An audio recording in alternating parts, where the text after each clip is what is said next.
Well, happy Tuesday. It is Tuesday, July 28th in the year 2026, and welcome to another edition of Tuesdays with Tom. James Donaldson is 7 feet 2 inches tall. He played college basketball for Washington State and professional basketball for the former Seattle Supersonics, and had a total of 14 years in the NBA. Donaldson was rolling along in the good life, a successful business, a family, and a hero in the Seattle area when his mom died suddenly. Then his wife left him and took the son they shared with her. Money ran short in his business that supported 25 employees. He borrowed from his retirement to support the business and his employees. Money ran short. Nothing was working like it should. He was sinking and he couldn't stop it. He described this period in his life as being, quote, alone and scared. Life and money issues were coming at him so fast, he said he couldn't think straight. It got to the point where Donaldson, who had always been able to achieve, couldn't achieve anymore. With no solutions in sight, Donaldson contemplated taking his own life. He decided to hang himself until he learned a lesson that is difficult for some men. And that what is that lesson? That lesson is, quote, it's okay to not be okay. With that lesson and support from mental health professionals, he has rebuilt his life. He now gives self-help talks to young people who are thinking about taking their own lives. In a series of events and over time, he learned to let people in.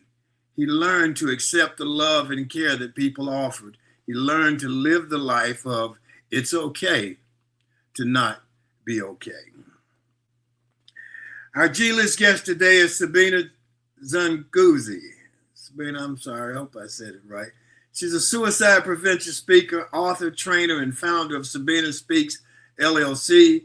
Drawing from both professional expertise and personal lived experience, she equips individuals, organizations, and communities with practical tools to recognize warning signs, start meaningful conversations, and support those who may be struggling. She is the author of Step In, the Everyday Person's Guide to Suicide Prevention Preparedness. She's the CEO of A Gift to Africa and CEO of the TISA Foundation, a nonprofit dedicated to suicide prevention awareness and support. She has a new book out, and the proceeds from that book will go to advance the foundation's mission. Through speaking, training, advocacy, and social impact initiatives, Sabina is helping to create communities where no one has to struggle alone. We look forward to that conversation today. Our show today, of course, is brought to you by the consulting firm of Best Girl Inc. So let's catch up with Best Girl. Best Girl is a consulting firm that provides customized leadership, access and inclusion, public relations, communications, and organizational consulting services. Clients include Fortune 500 companies, utilities, higher education institutions, small businesses, and associations. Best Girl's team of consultants, led by Joyce Gilly-Gossam, Emily Hedrick, and Sean Jones, partners with business and education clients to promote organizational effectiveness, communication, motivation, and leadership, with always an impact on the bottom line. Best Girl's customized consulting services include strategic planning, corporate communication, executive coaching, fundraising, and economic development. Okay, well, let's go to our roundtable discussion. We're going to start off with Michael Walker here this morning and see what he's got for us, and we'll hit the roundtable. Michael, are you out there, and what's going on in your world? Well, yeah, good morning, TG. I'm here, and I'm also visiting the Sunshine State of Florida. Okay. Is Florida also known as the Orange State as well, Orange Capital of the world, or does California hold that title now? I don't know. You remember back in the day, it was the Tropicana commercial all the time with Florida? And Anita Bryant. Yeah, that's her. Yes, yeah. A day without sunshine is Yeah, like a day without yeah. oranges or something. Yeah, Well, I I can love tell you this: we've had a lot of sunshine, but buddy, it's been hot. that. Woo! It's I hear been you, hot man. beyond any comfort level.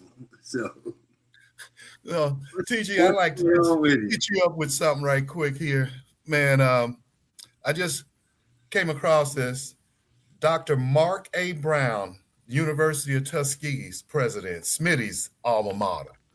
He has come out where he wrote the incoming freshmen's parents and told them that there's a new rule this year in Tuskegee, and they're going to ban bonnets, and those are hair bonnets, do rags, slippers, bedroom shoes in the classrooms, dining halls, and at official university events. I'm just surprised that they were wearing that type of stuff to the cafeterias and the dining halls and all of that type of stuff. And he went on to say that stricter attendance policy and in class cell phone rules that they say, unless the teacher gives permission, the device will not be used and it'll be put away during lectures. What do you And think there's about some that? pushback. There's pushback coming saying that's infringing on the culture of African American students. And the president is saying, no, we're talking about professionalism, versus non-professional. And say, anytime you come out the dorm and go to the classroom or do whatever, you're going to be in a professional mode. And in other words, he's trying to get them ready for the real world. And I see that. I get that. And I will tell you, I was looking at the news yesterday morning. I was getting ready for my meeting, and I heard this brother being a reporter. And I just wanted to check him out. His hair was braided, and I had to take a double look. I mean, I'm saying it was neat. It wasn't like dreads, but I've seen some with dreads. But back in our day, you couldn't get on television with your hair braided and all of that type of stuff. So it'll be interesting to see how that turns out, what the parents' response is, and I think I know what the kids' response is going to be. Is he a new president? I think he is. Yes. Yeah. Interesting. Should be. Yeah. I don't know. I don't know. I try to. I go back to when we had afros, and some people didn't think that was that was the cultural thing to do. Yeah. That's true. That's true. I do remember that my grandfather, he didn't quite understand how to pronounce the word hippie. He'd say yippee. And he said, Michael, you're gonna be a yippie now? You growing your hair long? I said, no, I'm just wearing an afro. I'm still gonna take baths and go to school and act like I have good sense. I hear you. I hear you. Man, that's interesting. Let's you got any more? You want to go on to the next one? Well, the other thing I wanted to hit you with is this: Ryan Clark. Yeah. This past week, ESPN, they had some mass layoffs and what have you, and Ryan Clark was one of those that was subjected to it. And so there's some controversial regarding him, saying that Ryan Clark was a little bit controversial in his takes, and he too often brought up the inequities of the lack of minority coaches being hired for head coaching jobs in the NFL. And he would also talk about the difference between a star black quarterback and a star white quarterback and point these things out. And so they're saying that was probably more the reason that he got caught up in that. And he said that he wasn't laid off, he was fired, is what he has said. And from what I understand, that he learned about it during a segment, like a break in the segment, he was informed that he was laid off. So he just quit the segment right then. Wow. Yeah, not good. Well, I've listened to him, and I think he probably maybe went directly into some issues that they would rather he not go. And one of his big issues was the fact that they have, I don't know what the number was, but they're going to hire 8 new coaches this off season, and you have the Rooney Rule, which says you have to interview essentially black coaches for those jobs, and none of them get hired. Which sort of like, well, what's the purpose of having the rule? Uh, and I think he wasn't afraid, or whatever the word is, to talk about that. I don't think he called names about it, but he talked about it. Right. Saying it wasn't right. Yeah. So Yeah. Well, he called that, and I remember when he made a comment on that, and it was just as it appeared. They were just going through the exercise to check a box off.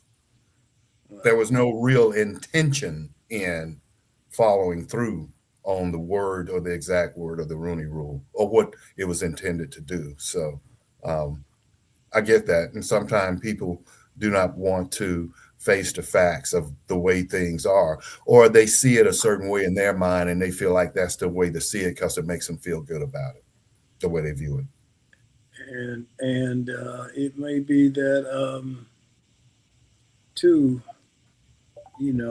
Optics. You got, what do you got? 50 players on the team, and 40 of them are black, and you got a white coach. And I think that may have been more of what he was referring to. And, who knows? Yeah. But was that enough to get him fired? I think that's the question, regardless of what he was saying.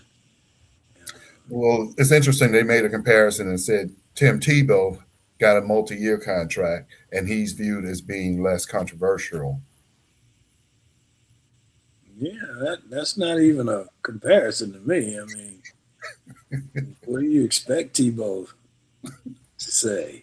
I mean, they're coming from different worlds. Yeah. You know? Yes, I agree. So, okay, let's see what Barbara's got. Barbara, Good morning, guys. How are you? Doing well, Barbara. How are you? Good, good. Michael, I like what Dr. Brown has instituted at Tuskegee. I'm going to start by saying that. And I would hope that other universities and maybe even other businesses would follow. I wish he could be something over Walmart, because I'm so tired of these people walking in Walmart with the bonnets and their bedroom slippers and pajamas on. It's crazy. So I think that's a good thing that he's instituted at Tuskegee. And again, I hope that other universities will follow suit, because these kids graduate college, they can't go to work dressed like that, and so they really need to understand that they need to dress more professional.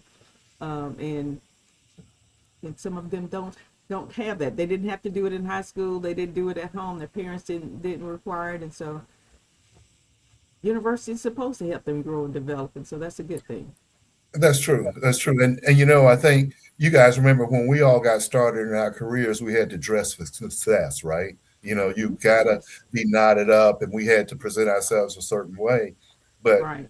as you recall, in the last few years, they turned to more of business casual and stuff. Yes. And so once that started, it just continued to go further and further to more and more Right. casual. Okay. Yes. Because there was no hard line of when you Right. come into an office building, if you're a male, you have on a jacket and a tie. A suit is preferable, but a Suit. sport coat at the Yes. very least, right? And Right. a Right. tie or a nice collar shirt. And then they started to go to, well, a shirt and pair of pants and a golf shirt, Hmm. and it just Right. continued to deteriorate. Yeah. So, To uh, decline. Yes, I agree. yeah, So, I understand that Dr. Brown also told them that young men are expected to have on suits and ties at university official functions, and so again, those things are good. I think that's something that they need to learn to do now. I think so too.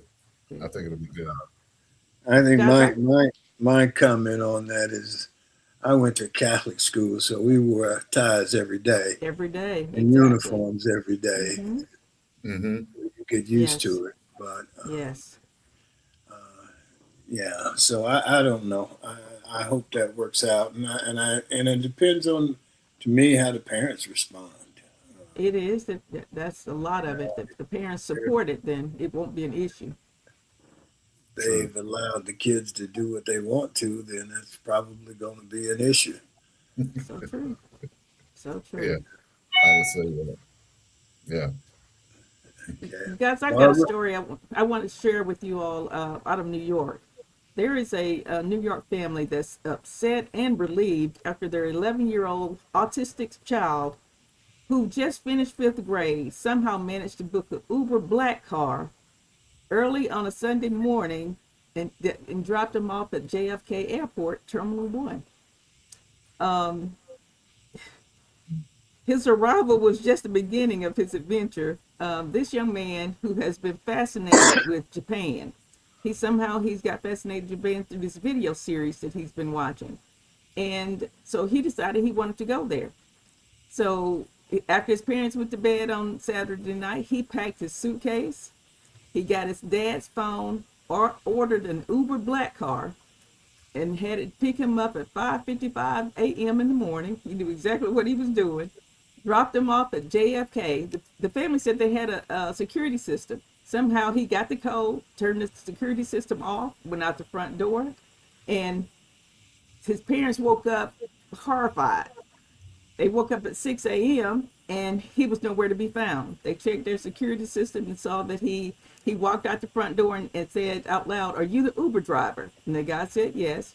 He got in the Uber driver, loaded his suitcase, dropped him off at Terminal 1, and the parents couldn't find the father's phone. So we used the mother's phone to call the dad's phone, and when they did, TSA security answered the phone and said their son was in the TSA lines at the airport and they needed to come and get him. That he said he was going to Japan. He wanted to go to Japan, and so he ordered Uber and went to the airport.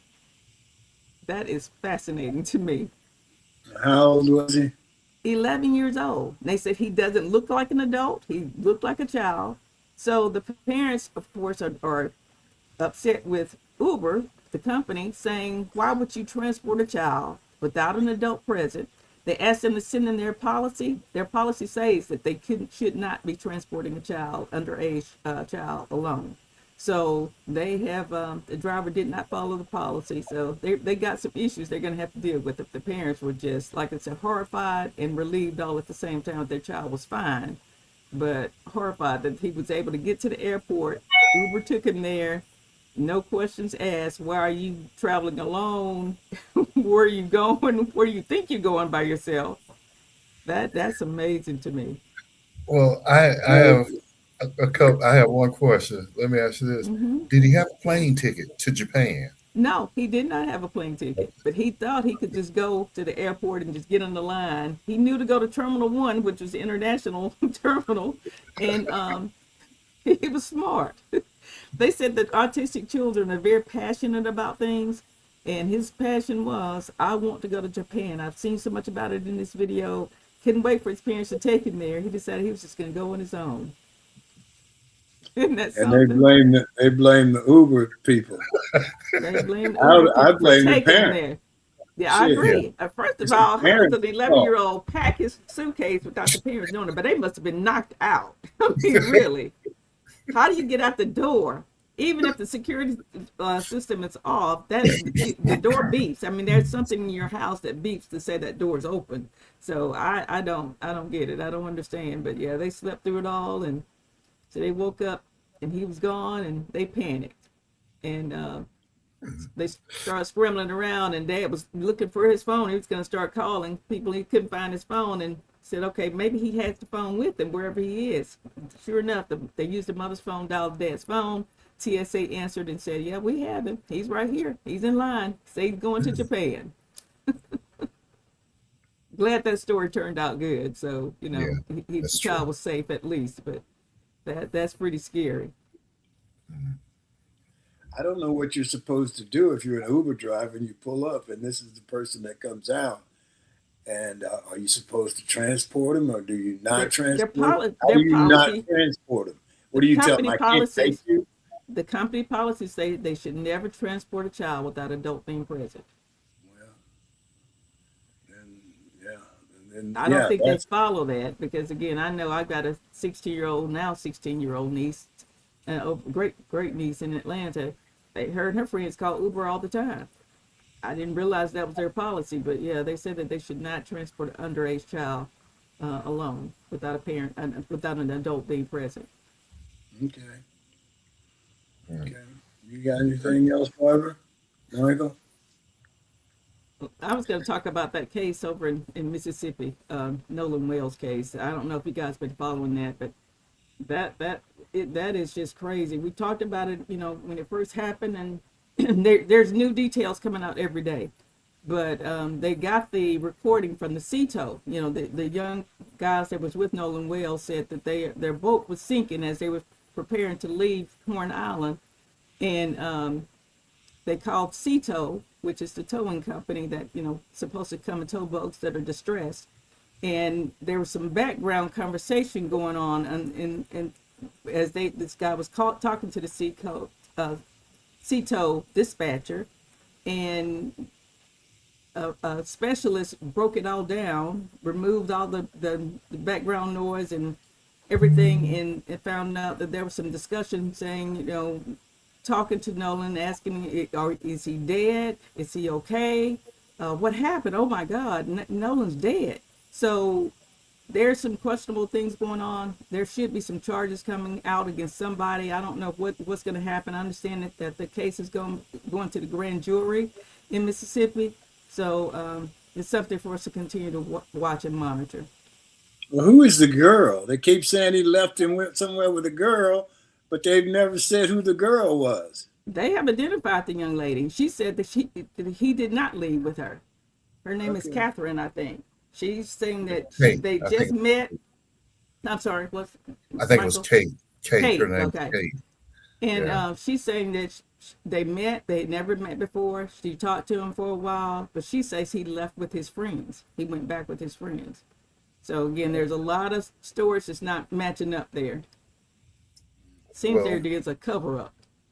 yesterday I read where they were saying that he was, well, they're trying to say that he was inebriated or he had drank an excessive amount of alcohol and stuff.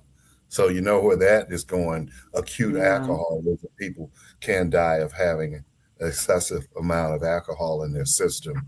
But there's a lot of different things, as you say, stories going around, and it just seemed to be right. too many going around right now. Yes. And the longer this go, the more they're manufacturing more stories, I think. Hmm. Absolutely. Yeah. And And if he was inebriated, obviously, that could have.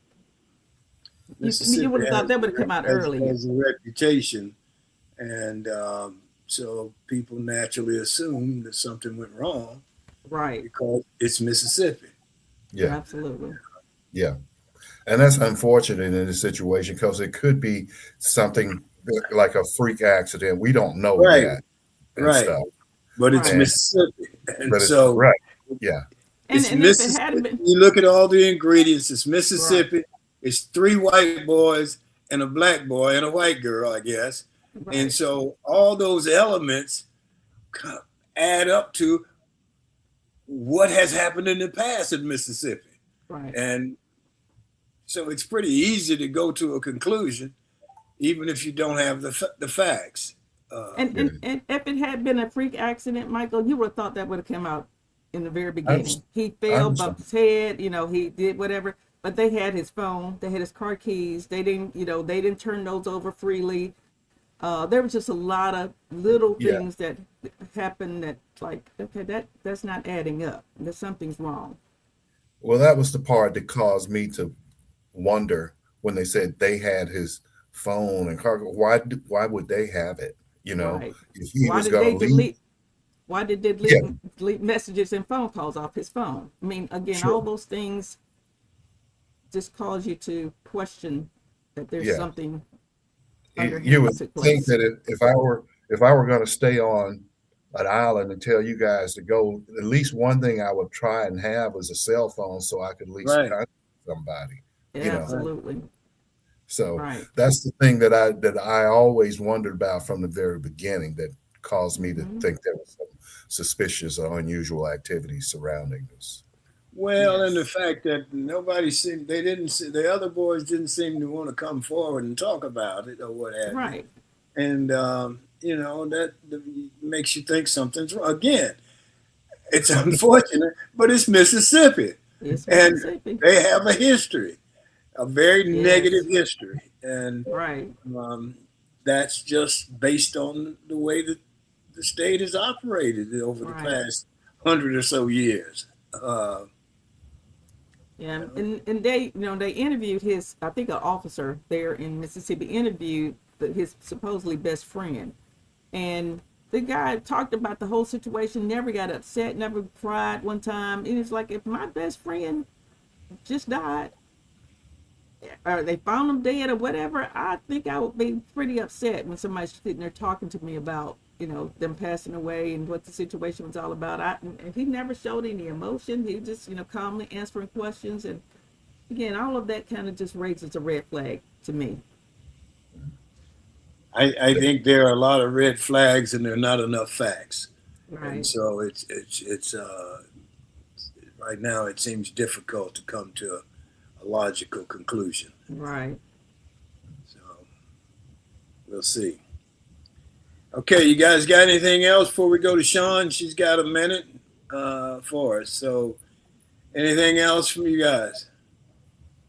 Okay. I'm good. Well, Sean, I think you got it. So you got the next couple of segments. Sean's got a minute for us.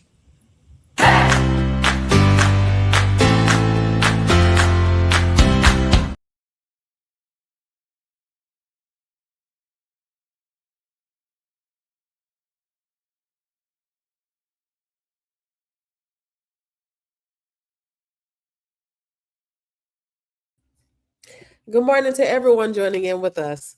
My name is Shantia Jones, and this has Got a Minute. It's Tuesday. I hope you all are doing well and are in good spirits. So tell me something. Have you ever noticed how easy it is to say, I'll deal with it later? Later, I'll rest. Later, I'll ask for help. Later, I'll set the boundary. Later, I'll take care of myself. And the problem is, later has a way of turning into never. Mental health isn't about what happens during a crisis. It's built in the small decisions we make every single day. Every time we choose to check in with ourselves, take a break, say no, ask for support, or simply pause and breathe, you're investing in your well being. You don't have to change your entire life today. Just make one decision that your future self will thank you for. So here's my question. What's one thing you've been putting off that will make your mind a little lighter today? Just don't think about it. Do it. I hope you all have a great day. And if you don't want to, then that's fine. Don't you go out ruining anybody else's. Thank you all for joining in. My name is Shantia Jones, and this has Got a Minute.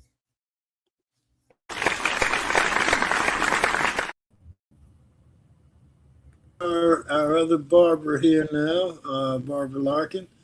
And Barbara's got a new segment for us called Book Sense. And so let's hear from Barbara Larkin.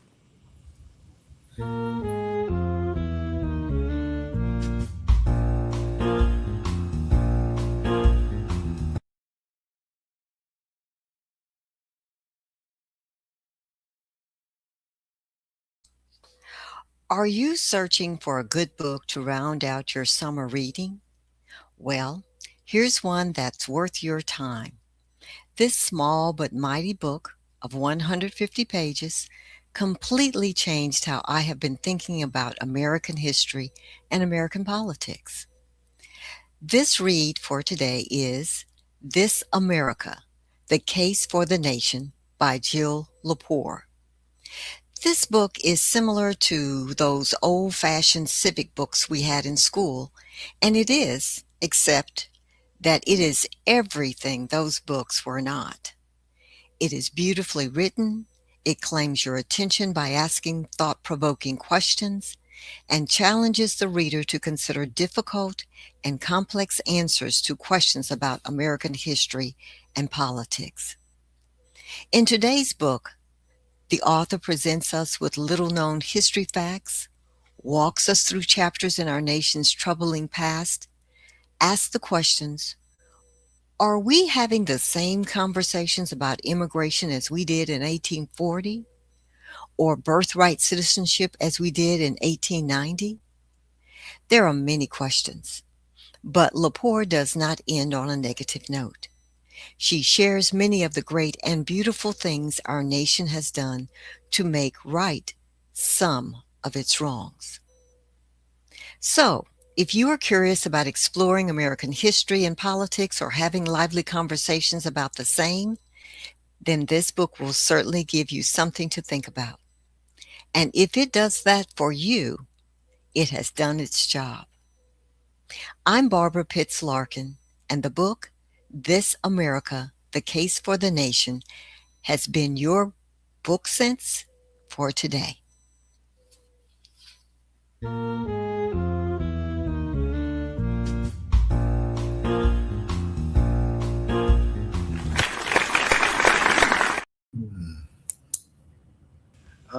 Hey, Barbara, we wanted to ask you a couple questions. Can she come back on? Hello. First of all, thank you for that. Yeah. Let me ask you a couple of questions. How does this American history, I think you started at, how does this, I don't know the right word, jive with all the stuff that's going on? Great today? question. Great question. What it does is, as mentioned in the commentary, you're looking at immigration, what's happening with immigration. You're looking at what's happening with the civil rights, voting rights. You're looking at what's happening with women's rights. You're looking at what's happening with the removal of many Hispanics from this country. Well, she looks back in those chapters of 1890, back in those areas, and looks, and you can see the parallels, the rhetoric of the 1890s being said and taught and spoken about right now. Very little difference between the two. Even back in, you look in 1924, what happened in 1924 with immigration and the removal of Hispanics. It's happening now. Maybe not in the same fashion, but there was a removal. There was a removal of Chinese men who came to work on the railroad on the East Coast, and they there were so many of them, but they of course were paid less than those who were from Europe. And so the Chinese men said, well, we want to have equal pay. We want to have work less hours. If the white guys are working 8 hours a day, we want 8 hours instead of the 12 and the 14 that we're doing right now. And we want you all to pay for our housing, our food, and our supplies, just like you're doing for them. They're making $40 a month. We're making 35. How are we supposed to survive? So what did they do? They cut off the food and tried to starve them out. And finally, the Chinese men went back to work with no concessions made. Does that sound familiar? Okay. Something to think about. Yeah. Well, thank you so much. We appreciate it. Book Sense, huh? It's a new segment on TWT, and we look forward to further discussions about books of the day, books that you should be reading, and books that haven't been banned. Right. Right. It's funny you mentioned that, So Tom. you can read them. You Right. mentioned that, Tom, because how I found this little book was at a book sale at my library. And it was one of those books they were discarding. And I said, "Oh, this sounds interesting." One of the best books I've ever read. It's small, it's to the point, and Jill Lepore has written several small books. And so I'm going to check out the other ones as well. Okay. Well, thank you very much. So let's move on to the next segment. And we're going to do an Int Your Money segment. So, how do you grow your money? Sean, you got that coming as well? Hello, everyone, and welcome to It's Your Money. I'm Kimberly Simmons with S&K Services, and today let's talk about a simple but powerful concept, growing your money. One of the easiest ways to understand money growth is through compound interest. Compound interest means that your money can earn interest, and then that interest can earn interest. It's your money earning money. Think of it like a snowball rolling down a hill. At first, it may seem small, but the longer it rolls, the more it can build. That is why time, consistency, and patience can be so important when it comes to your financial future. There are different ways to earn compound interest or grow your money, such as high yield savings accounts, certificates of deposit or CDs, retirement accounts, certain life insurance products with cash value, and investments. Each option works differently and each comes with its own benefits and limitations. The key is not just asking, where can I earn more, but also asking, does it fit my goals, my timeline, my comfort level, and my need for access to my money? That is so important because really, if the shoe doesn't fit, you will stop wearing it. You need a strategy that is sustainable for you and will help you to reach your goals. Here are a few.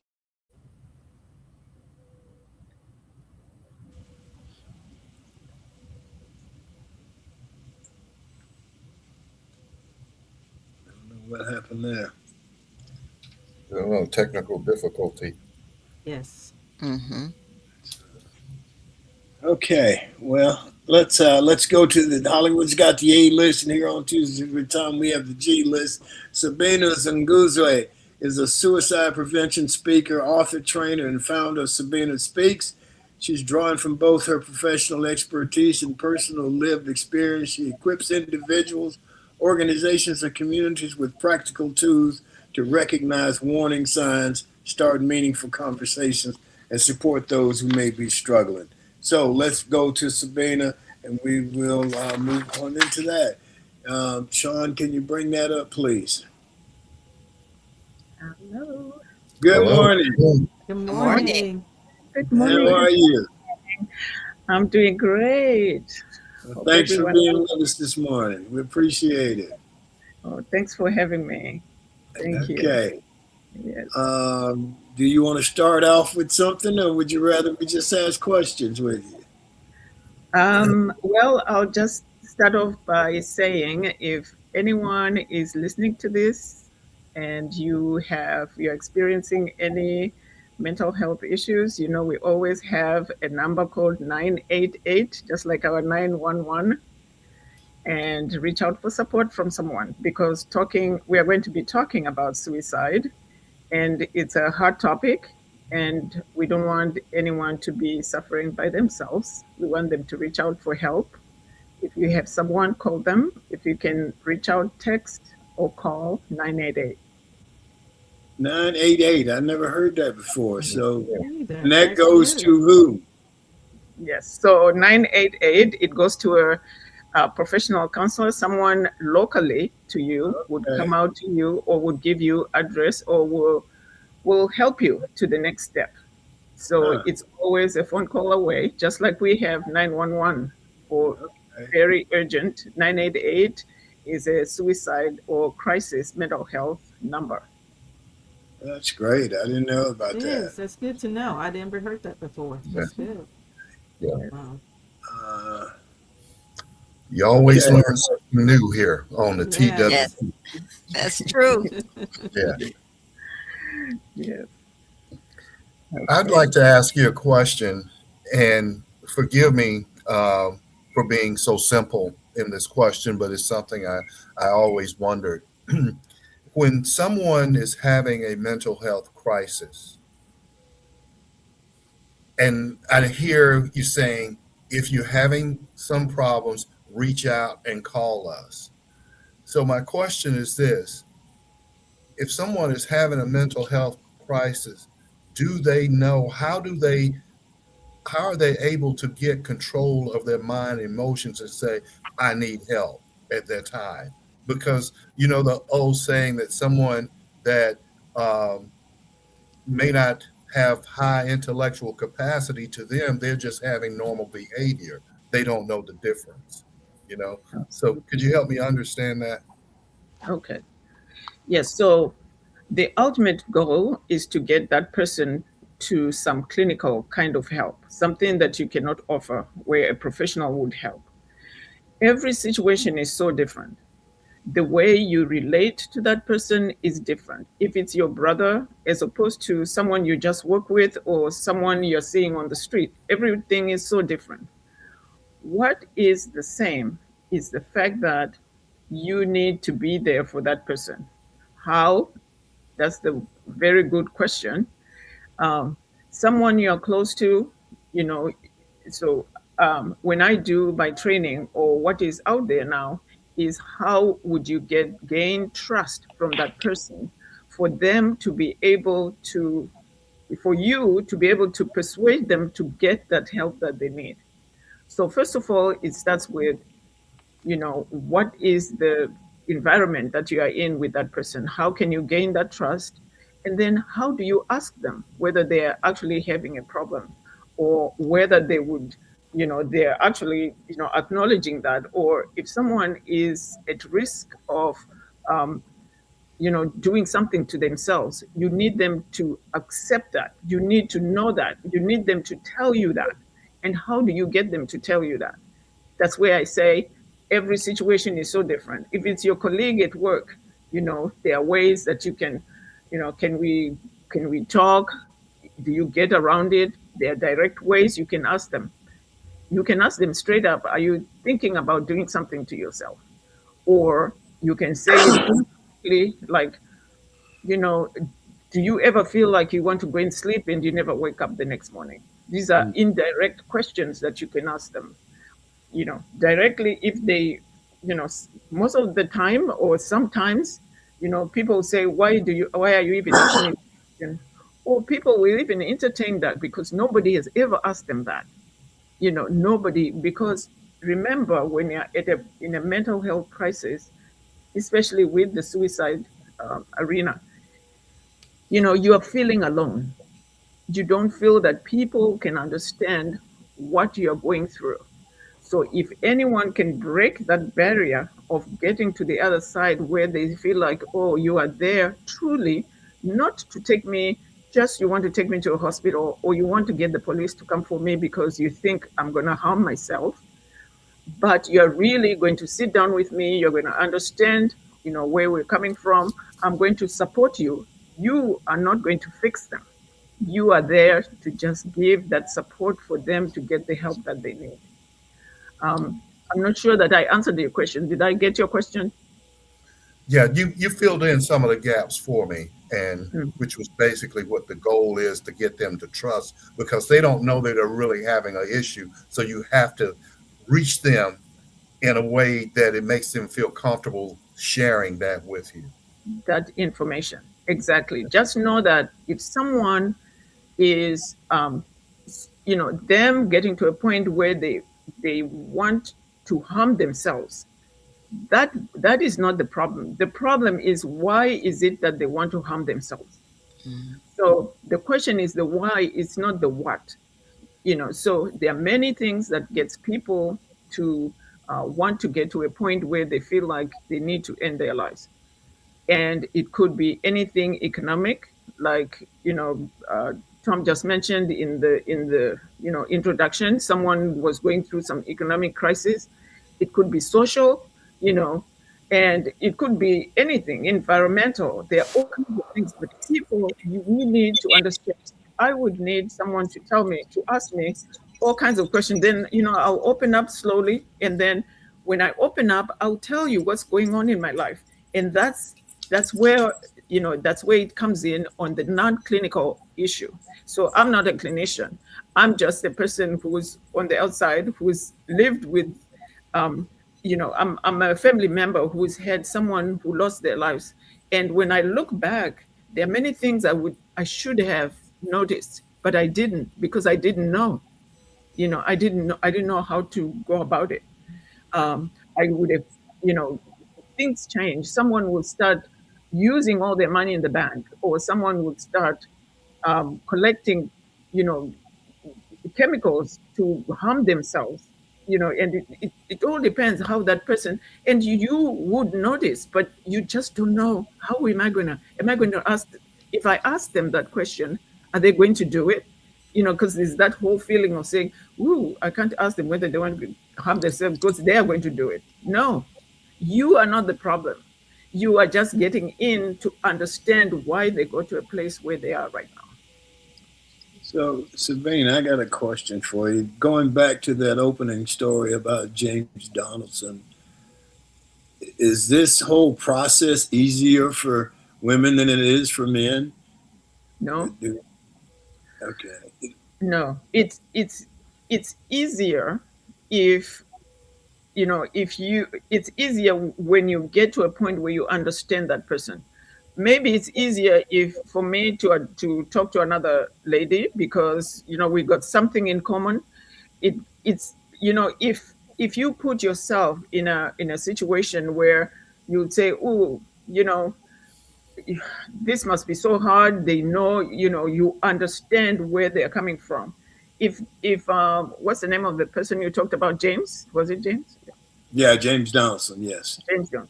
Yeah. If James Jones had been talking to a colleague of his who understands, not only understands, but who supports where, to the way he is at that point in time, and really make him open up. That's the whole notion. How do you get them to open up? It could be a friend, it could be his wife, it could be whoever else, to just get him to open up. When they open up, and sometimes there's just something that ticks in your brain, and you just say, okay, I'm not going to do this, or okay, I'm going to do this. There's a story of a guy who jumped, in the San Francisco Bridge. That person is now speaking to, he's on stages all over the world and talking about his experience. The experience being, when you decide you're going to harm yourself, when there's a ticker, something that just ticks that gets you to do it at that point in time, because you just reach the end of it and you would do it. It's not that it's not the result that you want. It's So he talks about the fact that he took a train, he went to the bridge, nobody ever asked him. He was crying the whole time, and Mm. people were watching him. There were even people at the bridge who asked him to take a picture of them because they wanted a picture of themselves in the bridge. Nobody even asked him. And he just got to a point where he said, I'm going to do this. And he did it. No one had ever survived from the bridge to jump the bridge. No one. He did. And he would tell you that, it's the point to where I got to where I jumped. The minute my feet left the bridge is the minute I regretted doing it. That's not what I wanted. I just wanted the pain to go away. And that's what it's all about. How do you get that pain to go away so you can understand how to support them to get them to where they would need the help, or to change the trajectory of their lives. Some people don't even need clinical help. Some people just need someone to talk to, someone to sit with. Hmm. So we do have we have a foundation, a family foundation, where we do peer support, and this is becoming very popular in the suicide prevention world. And in Florida, here, they're really supporting these peer support specialists, because now they believe that if if someone would sit down there and just support you and not understand, not fix you, but just be there for you because they've been through it themselves, and with the peer support, with the whole that whole arena is you've got to have a lived experience, whether you've had a family member who is passed on or yourself attempted. So when you sit down with someone, you're just sitting down with them there. They just want the support. They just want to be there. And we're also having things like lost teams. Lost teams is people who have lost someone, and they go to a family who've just lost, a loved one or whoever, and just be there for them. You don't have to talk. They just want a body to be there. Someone they would think that, there's some warmth around me, of someone if I need to open my mouth, I'll say something. And yeah, so that's I don't know whether I've answered your question there. Okay. Anybody else got anything? Sabina, I have a question. It's kind of a personal question, but we have a family member who uses he uses the threat of suicide as a way to push back. For instance, the person has a serious drinking problem. There's just no question about it, and it's impacting everything. So when I approach and say, "Listen, I think you've had enough to drink today. This may be a good stopping point for you." The answer comes back, "Well, I'm not going to talk about it. I'm just going to kill myself if you ask me about that again." And that's like, it's so in your face that it's like you're startled. But that's the purpose of that statement, is to send you into shock and say, "Okay, I don't want that to happen. I'll back off." But there are deeper problems, and the question is, how do you get to the deeper problem when there's such a huge wall of defense there? Mhm. So again, and let me say this: I'm not a clinician. We are just there. We provide support. Right. So in a situation, in that kind of situation, you want to understand from them, and you say, "Well, okay, I hear what you're saying. What you want to understand, because at some point, some people, I'm not sure about, your loved one. Some people use substances as a way of shutting down some Mhm. kind of pain, Mhm. you know, some kind of pain. There's something that's letting them drink so much to get to that point where that's why those words are coming out, because that's why they're drinking so much. So what you would want to understand is the fact that, what is leading them to drink. And let's talk about the drinking and not about what they're saying about, okay, so I'm going to kill myself, whatever, because all of that is coming, they are in that drinking mode. Okay, so let's talk about the drinking. What would lead them to start drinking, and when do they start that drinking? You want to understand that drinking, and I can't say specifics because I don't know what the specifics are, but them saying that is because they're using the substance to get to a point where I'm just going to drink myself out of this pain. Mm. Understand where their pain is coming from. That's the issue. Okay. Thank you. Mhm. Sabina, likewise, I have a distant family member who uses the suicide thing. He just throws it out there at anytime he doesn't get his way. He's not a good money manager, so he's always wanting to borrow money from other family members. And when they say no, or his first line is, "Well, I just don't want to be here anymore. I'll just kill myself." Of course, he's been saying this for almost 30 years. Nothing's happened, so thank God. But we had family members who just give in to him. They give him the money, saying, "Well, I don't want anything to happen to him, so I'll just." And finally, we had to come to the conclusion that he's not going to harm himself. He loves himself a lot. But how do Yeah. you know when someone is serious or when just that's just a threat he's just throwing out there, nothing's going to happen. How do you balance that? There's the balancing factor is the difficult part, because with him, he's figured out that if he brings the S word, everybody's going to jump and Right. do something, you know. So Mm-hmm. it's that point of people then trying to say, look, I mean, let's address this situation where you don't have money. Mm-hmm. How can we get you, is it a job that he needs, is it some kind of education that he needs, is it some, so that he doesn't get to a point where he's so broke that Right. he's threatening everybody. So as I said earlier on, it's a matter of how do we support people to change their relationship to suicide, right?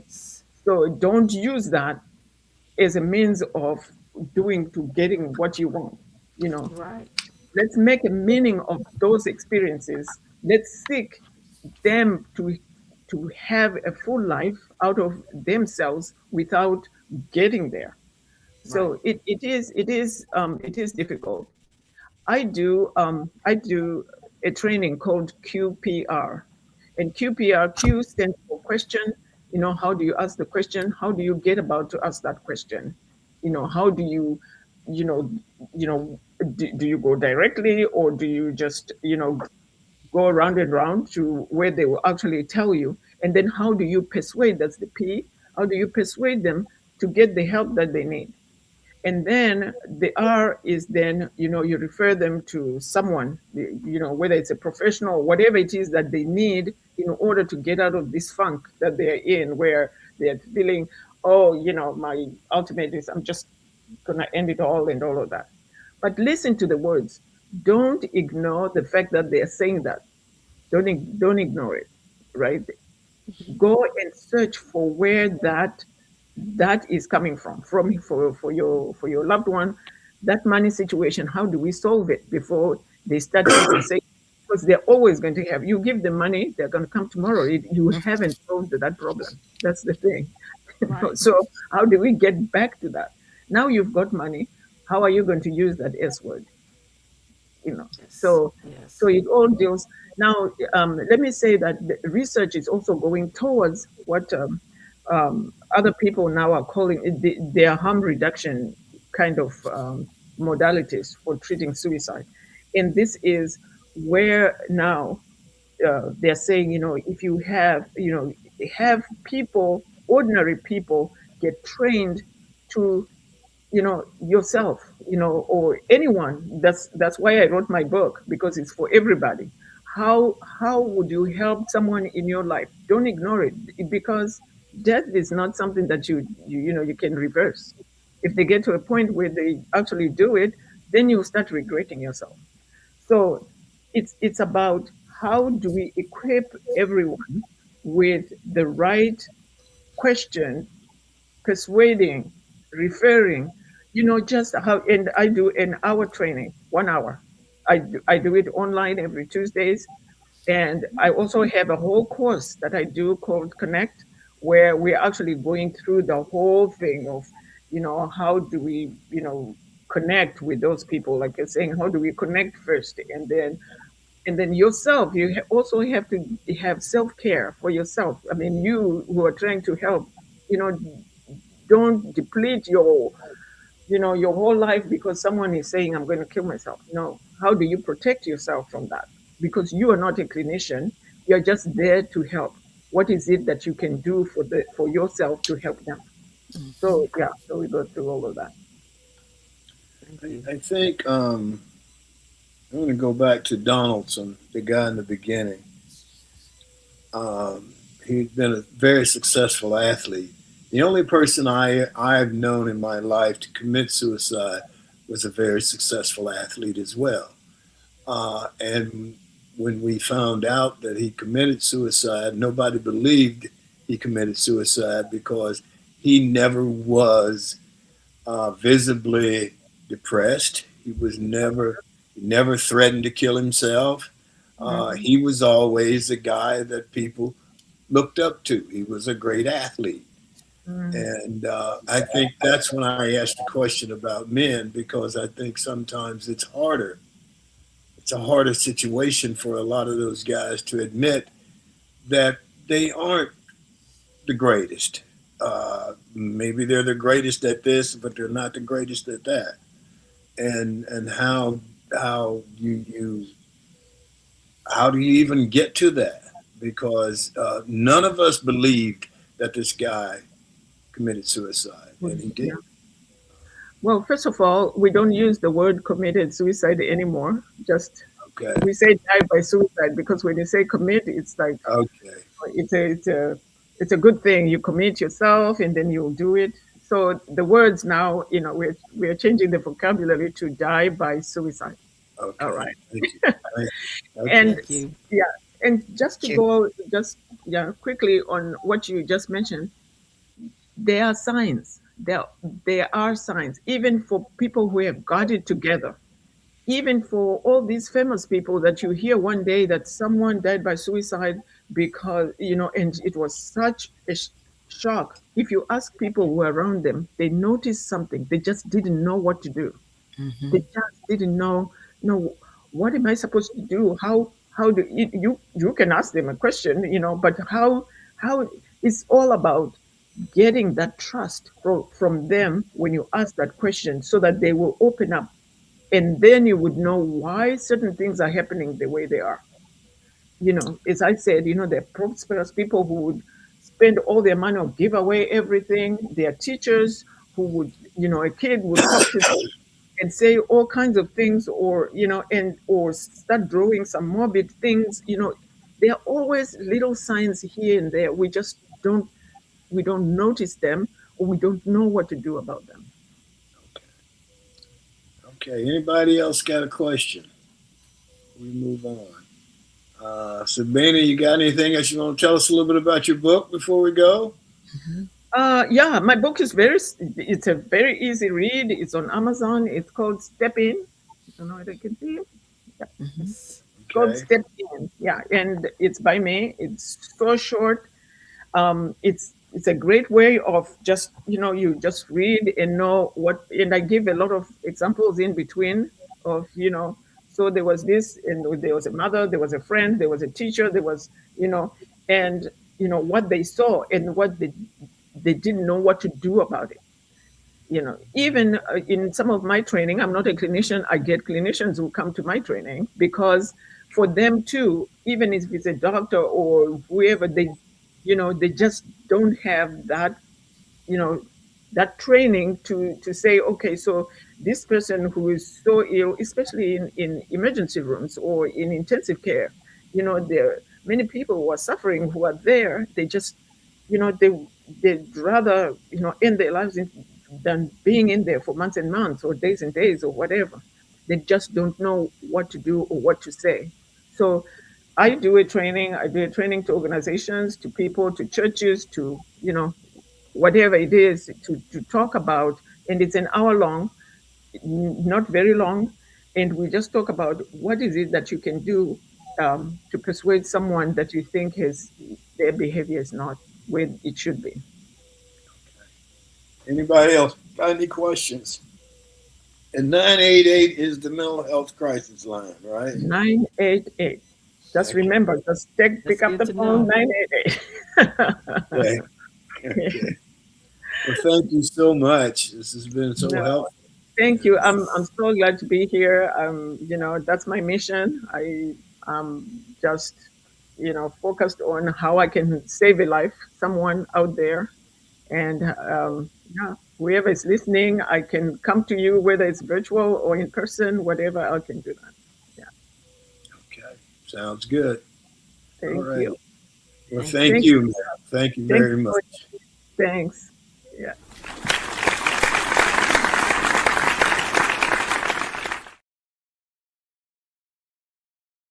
Close out today's show. We touched a little bit on this earlier. Talking about the mystery of what happened to the young man in Mississippi who went boating with three of his friends and he didn't return. There's speculation, there's name calling, there's attorneys, there's TV commentators. But at this time, it's still somewhat of a mystery, and many people are interested. In my opinion, because it is Mississippi, With his reputation for past racial incidents, including murders, there's much speculation, name-calling, and racism flying around. I saw this commentator on television the other day who said the boy's parents had hired, quote, a couple of race hustlers. Wow, that's how she referred to the civil rights attorneys who had been hired to represent the family. I think the family probably hired who they thought was the best person to get some kind of results, but these people have been labeled race hustlers by a person who I consider to be a race hustler. Despite her obvious racial animosity towards the two attorneys, what if they are the best attorneys for this particular job? Maybe for this particular job, you need a civil rights attorney. And so who is the race hustler? Isn't it race hustling to accuse someone else of being a race hustler? In this case, it sure does sound like it to me. Race hustler. That's, yeah. Anyway, so that's our show for today. We want to thank the audience. We appreciate you. Thank our sponsor, Best Girl Inc. Thanks again to the TWT team, Barbara, Sean, Emily, Michael, Barbara, Michael, and Joyce. And as always, a special thanks to the audience. And that's it on this July 28th in the year 2026. Remember, a day without a smile is a day wasted.